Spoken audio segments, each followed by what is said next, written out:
Devin, always delight to connect with you. Good morning. Devin, do you think it is a situation of local versus global? Globally, things are looking okay, but globally, it is rupee. Yes, Nikunj, good morning.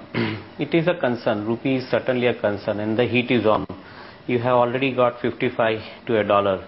And I don't know, I think somehow or other, I think your mind says that definitely I think government could do better. They have left it to RBI. They are doing their best according to me. To my mind, I think if rupee is 56, probably I think technically at least it suggests that I think there can be some amount of fall thereafter, and it can probably go in the direction of 53, 54. So from that point of view, if you look at it, I think couple of days from now, probably you could see somewhat better rupee movement going forward. As of now, the range stays between 52 and 56 as far as rupee is concerned. And certainly, I think it has its influence onto the local markets.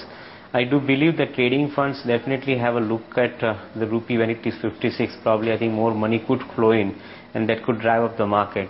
So that raises the optimism that probably, I think we could go in the range of 5,000 levels, from 4950, 5,000 levels kind of a range for Nifty is possible in next 2-3 days time.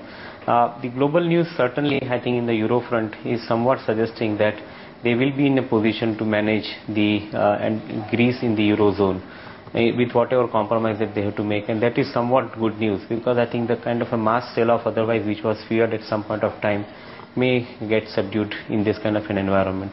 So certainly I think we need to do more about India than probably I think looking at the world as of now. Devin, looking at things today, however, yesterday we had a bit of an aborted pullback, but today, given the global cues, you think we may see some relief rally and build on to that 4,900 mark? I would think so. I think today, maybe this full week, you might see, I think, markets remaining steady and probably stay supported around 4,900 levels and go above to 4,950, 5,005 levels.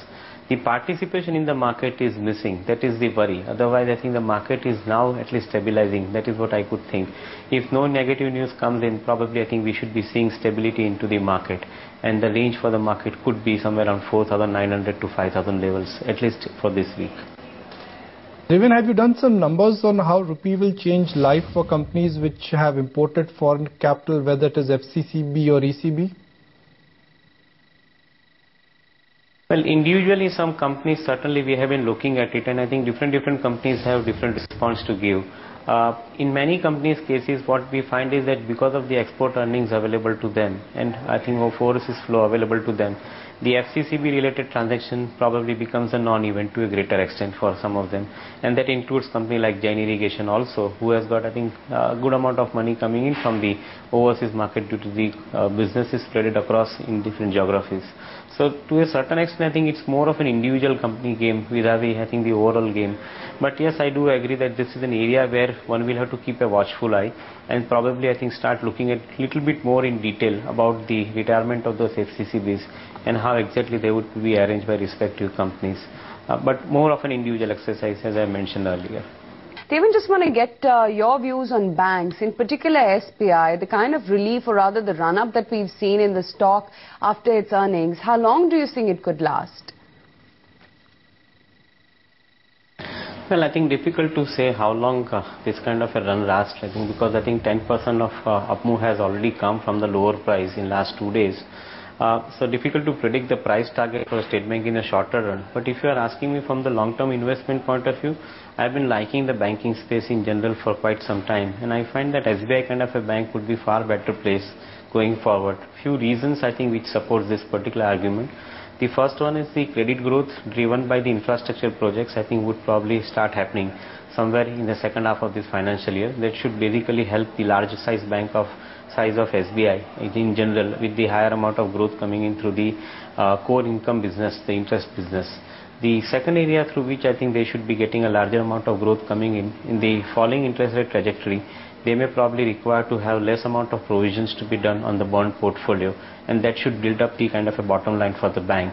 So both these reasons put together, along with that, I think comparatively lower provisioning requirements may probably suggest that company going forward would have higher amount of profit growth to talk about.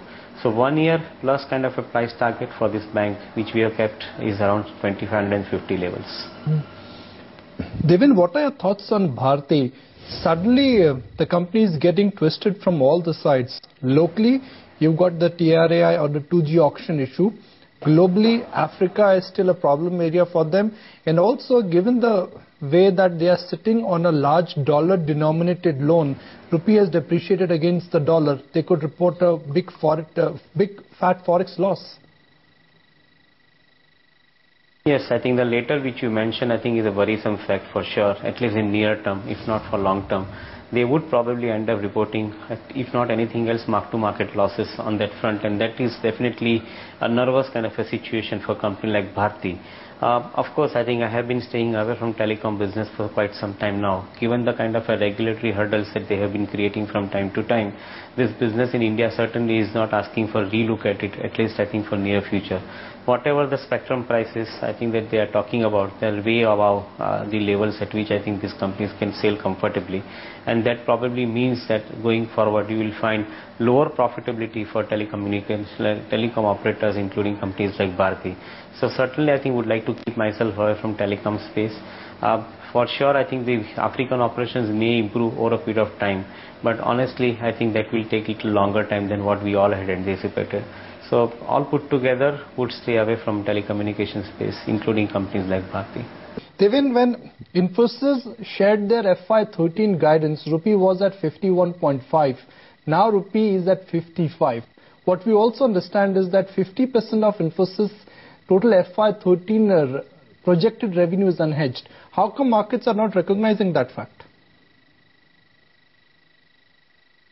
Well, I do buy that point that I think they have a large share of money, I think, which is unhedged for sure. But at the same time, I think on a transaction to transaction basis, I think they probably book that particular transaction little bit ahead of time instead of, I think, waiting for the full money to come in and then book it into the bank. So it takes away partly, I think, the kind of a depreciated rupees advantage in favor of them. Second most important point, I think, which we find with most of their customers, and including, I think, most of the IT companies' customers, they basically negotiate very hard because of the currency fall, which is probably giving the favor to the Indian companies. So they negotiate very hard. So actually speaking, I think on the rate front, they don't get the pricing front, they don't get the kind of advantage that they otherwise should get it. And the third important aspect is definitely, I think, their sight on some acquisition, which is definitely, I think, from European side at this point of time. So any weakness in the euro could mean that I think it could be somewhat positive, but the falling rupee is not giving them the full advantage out of it. So all these things put together, I would think that the market is not very clear about this particular direction.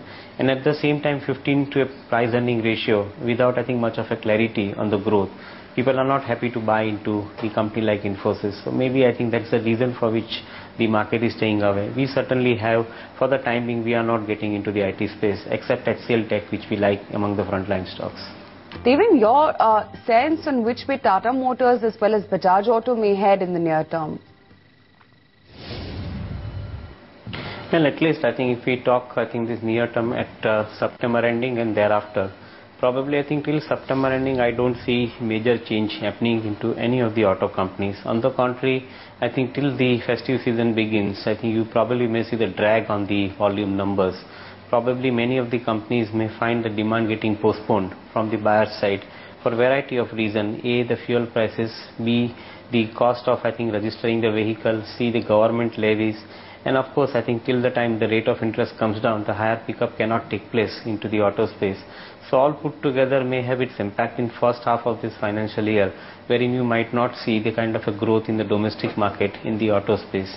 I do believe that commercial vehicle space would probably have the advantage going forward because of the starting of some of the infrastructure projects which government is very keen to push forward. In such kind of a situation, second half of the financial year should be good generally for commercial vehicles. The Tata Motors kind of a company also drives a lot of revenue from the overseas market. I think they are slightly, I think, concerned at this point of time from the European zone because of the situation over there.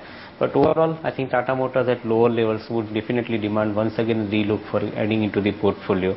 Maybe we'll wait till closer to September and then probably start adding into the portfolio.